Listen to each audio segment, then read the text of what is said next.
50 nonprofit organizations gearing up for Give Big Green Bay tomorrow, a 24-hour event where people invest in groups making an impact in our community. For Urban Cultural Arts, this is the second year being a part of this event. The money raised will go toward the Art Studio's Pay What You Can classes, which allows people to participate in those sessions regardless of their income.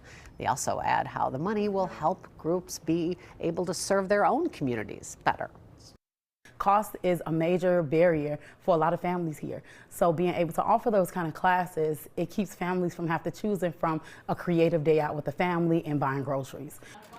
Since 2018, this 24-hour event has raised more than $17 million for a variety of nonprofits with the help of the Green Bay Packers and many other donors.